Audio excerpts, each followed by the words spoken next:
If put to the test, could Voldemort overpower Gellert Grindelwald?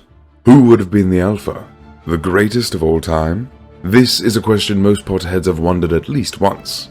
Voldemort vs Grindelwald is perhaps one of the most popular debates among Harry Potter fans. Voldemort is definitely a darker lord, more sinister than Grindelwald. But who is the better wizard? Who would have been number one? Today on Fantasy Archive, we compare the two most famous criminals of the Harry Potter universe in the attempt to determine who was the best of both. Stay tuned while we review their similarities and point out their differences. Bow, and let the duel begin! Being able to perform the most powerful magic alone won't automatically make you the greatest. There are many criteria to consider, such as influence, skills, strategy, and of course, a nose. Just kidding. But yes, one thing that distinguishes our two gifted wizards is the fact that one of them lacked his nose and hair. This fact makes one superior to the other, at least in the looks department. Let's begin by learning about the origin of both Dark Lords. Gellert Grindelwald is regarded amongst the most powerful and influential wizards of all time. He was a student at the Durmstrang Institute of Magic and was expelled on the charges of murderous attempts on some students and his weird, twisted, dark experiments, many of which he performed outside of school. Following this, he decided to forge a huge army to rule over the wizarding world, as well as over muggles. He was immensely talented and idealistic. Eventually, he was defeated by our beloved Albus Dumbledore in a duel. However, there was a reason behind his strange defeat, and we'll talk about that later on. Lord Voldemort, aka He Who Must Not Be Named, is the most notorious and feared dark wizard of all time. Wizards feared him so much that even calling out his name would give them chills. He was a student at Hogwarts, and unsurprisingly, a member of Slytherin. Why were all evil and notorious wizards members of Slytherin? His real name was Tom Riddle. He was an orphan and the last living heir of Slytherin. He was never the type of student to follow rules and was heavily invested in dark magic and becoming immortal. At the age of 16, he managed to create his first Horcrux and went on to create 6 more Horcruxes, one of them unintentionally in Harry Potter. Both Voldemort and Grindelwald never lived out to accomplish their ultimate goals. As a matter of fact, in his pursuit of the Elder Wand, Voldemort kills Grindelwald. Contrary to the portrayal in Harry Potter the Deathly Hallows, Grindelwald would never reveal the whereabouts of the Elder Wand. He would tease Voldemort, saying the wand would never be his, welcoming Voldemort to kill him, after some frustration from both Grindelwald and the summoning from his Death Eaters, who lately weren't successful at their tasks. Voldemort kills Grindelwald. We never get to see these great wizards actually duel each other, but one does get to kill the other. Would this have been the case in a proper duel? Voldemort was in his prime, while on the other hand Grindelwald was old, hadn't exercised magic in years, and not necessarily in his best health. However, bad seeds never die. Even before his death, he is unafraid, willing to keep the whereabouts of the Elder Wand to himself, most likely to protect his former boyfriend's grave. When it comes to power, it seems Grindelwald is backed up by most Potterheads. Grindelwald had never lost a single fight in his entire life, except once against Dumbledore. He once loved the Hogwarts headmaster, and the two had a blood pact to avoid fighting against each other.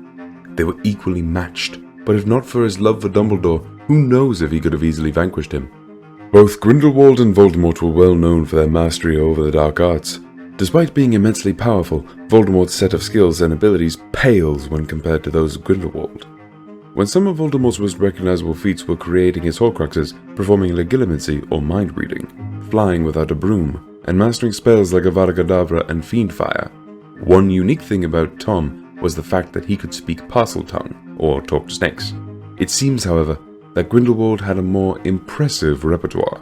Though both could master the unforgivable curses and the art of transfiguration, Grindelwald possessed the unique ability to cast spells without a wand, aka wandless spells.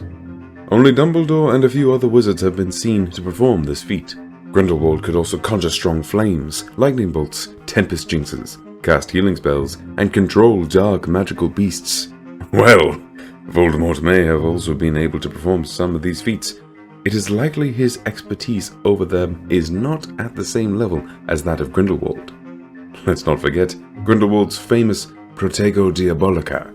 Grindelwald mastered occlumency and was able to withstand Voldemort's legilimency when he tried to read his mind to find the Elder Wand, which does give him extra points. Nevertheless, if we go by the books, Voldemort is considered the most powerful dark wizard, period. Throughout his feats, Grindelwald had command over the Elder Wand, which gives him an extra advantage. Voldemort didn't. Even when he used the Elder Wand, it was loyal to Harry. The reason Voldemort lost against Harry Potter was that he failed to fully control the Elder Wand.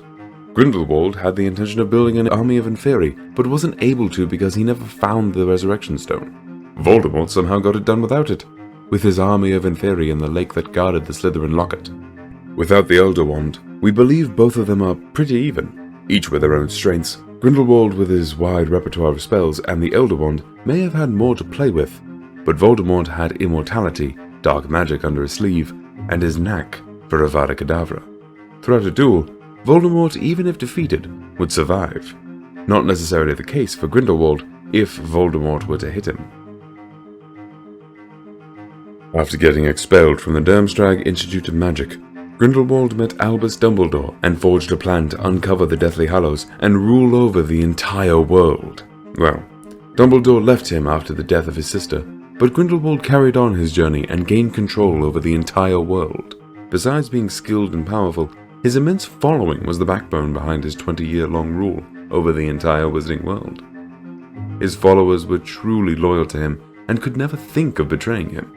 He was charming, passionate, and inspiring, a true leader. Grindelwald made sure that his followers were devoted by testing them from time to time. Unlike Voldemort, who controlled his followers by fear, Grindelwald followers were drawn by his charisma and strong character. He was also known for persuading his enemies to join him instead of killing them, which was more of Voldy's style. He who must not be named also had an immense following. However, as mentioned earlier, he controlled his followers through fear. Almost all of them feared him and their actions were fear-driven. Voldemort made a huge mistake by trusting his followers and not understanding what was important to them, what would drive their loyalty. His blind trust in his followers made him vulnerable, as with Severus Snape and Narcissa Malfoy. Snape acted as a spy for Dumbledore and played a huge role in the Dark Lord's defeat, and Narcissa lied when she told the Dark Lord Harry was dead. Both of these dark wizards were extremely arrogant, which made sense as they were considered the strongest beings in their prime. However, this arrogance also led to their downfall. Voldemort believed that he was the strongest and brightest wizard to ever exist, which was actually true. Even Dumbledore confirmed this fact by saying that Tom Riddle was a prodigy and the brightest student to ever set foot in Hogwarts. However, this arrogance made him oblivious to his surroundings. The fact that a young 17-year-old Harry Potter managed to trick him by playing dead is proof of this.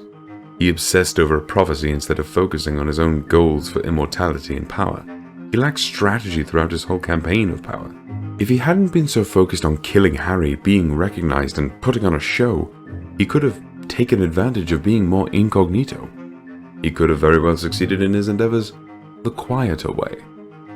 Being so brilliant, it's difficult to understand why he wouldn't look into the technicalities of why Harry survived and understand he wasn't a threat. Because of his ego, he didn't want anyone else to kill Harry. If he had let someone else do the deed, he would have probably succeeded. In order to reduce fear, one must understand its source, break it down. He never actually did this with Harry. Not being able to feel love does not equal not understanding the equation of sacrificial protection. He could have looked into this more. Grindelwald was also extremely arrogant. He was confident in his abilities and did not fear death at all. His downfall was his feelings for Dumbledore. In a way, he may have seen love as an inconvenience if it derailed him from his objectives. Therefore, he may have underestimated it. He never actually kills Dumbledore and loses the duel. Dumbledore's existence made him vulnerable. So it's not a lie that love can get you killed, or in this case, captured. It is clear from the debate that both Grindelwald and Voldemort have strong arguments on their behalf to be the most powerful dark wizard. Both managed to terrorize the magical world. Voldemort ruled over the United Kingdom, while Grindelwald expanded his scope globally. Both were extremely skilled and gifted. Both had armies. One had the Elder Wand, the other didn't. One knew love, and the other didn't. Voldemort, on one hand, was defeated by a 17-year-old Harry Potter. Grindelwald, on the other hand, was defeated by Dumbledore. we dare say they are evenly matched. And that who is the best can't be defined in a single duel. Logic would lean the balance towards Grindelwald, mainly because he was better at long-term strategy. Do you think Grindelwald ever considered joining forces with Voldemort? He could have been a great ally if not because Voldy would have probably been too intimidated by his leadership and possibly superior power. Still, we dare raise the question, what would happen if instead of Voldemort killing Grindelwald, they would have joined forces?